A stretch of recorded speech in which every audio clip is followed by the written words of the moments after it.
نہ تو اندھے پر سختی ہے سفر جنگ سے پیچھے رہ جانے میں، اور نہ لنگڑے پر اور نہ بیمار پر سختی ہے، اور جو شخص اللہ اور اس کے پیغمبر کے فرمان پر چلے گا اللہ اس کو بہشتوں میں داخل کرے گا جن کے نیچے نہریں بہ رہی ہیں، اور جو روح گردانی کرے گا وہ اسے دردناک عذاب دے گا۔ اے پیغمبر، جب مومن تم سے اس درخت کے نیچے بیعت کر رہے تھے تو اللہ ان سے خوش ہوا، اور جو صدق و خلوص ان کے دلوں میں تھا وہ اس نے معلوم کر لیا تو ان پر تسکین نازل فرمائی اور انہیں جلد فتح عنایت کی، اور بہت سی غنیمتیں وہ آئندہ بھی حاصل کریں گے، اور اللہ غالب ہے، حکمت والا ہے۔ اللہ نے تم سے بہت سی غنیمتوں کا وعدہ فرمایا ہے کہ تم ان کو حاصل کرو گے، پھر اس نے یہ غنیمت تمہیں جلدی سے دلوا دی اور لوگوں کے ہاتھ تم سے روک دیے۔ غرض یہ تھی کہ یہ مومنوں کے لیے اللہ کی قدرت کا نمونہ بن جائے اور وہ تم کو سیدھے رستے پر چلائے، اور کچھ اور غنیمتیں دے گا جن پر تم قدرت نہیں رکھتے، اور وہ اللہ ہی کی قدرت میں ہیں، اور اللہ ہر چیز پر قادر ہے۔ اور اگر تم سے کافر لڑتے تو وہ پیٹ پھیر کر بھاگ جاتے،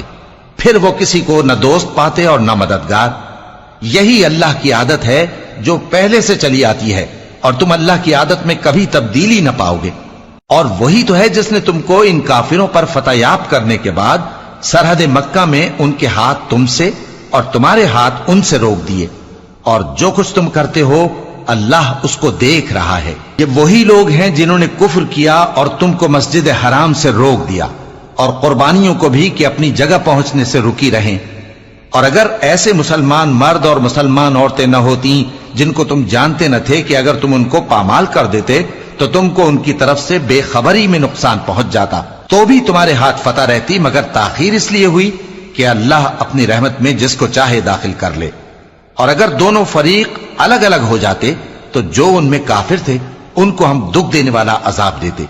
جب کافروں نے اپنے دلوں میں ضد کی، اور ضد بھی جاہلیت کی، تو اللہ نے اپنے پیغمبر اور مومنوں پر اپنی طرف سے تسکین نازل فرمائی اور ان کو پرہیزگاری کی بات پر قائم رکھا،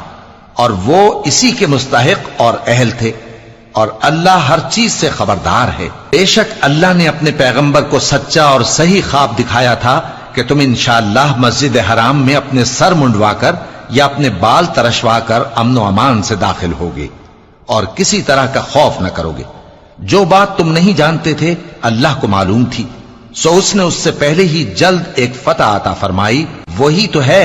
جس نے اپنے پیغمبر کو ہدایت کی کتاب اور دین حق دے کر بھیجا تاکہ اس کو تمام دینوں پر غالب کرے۔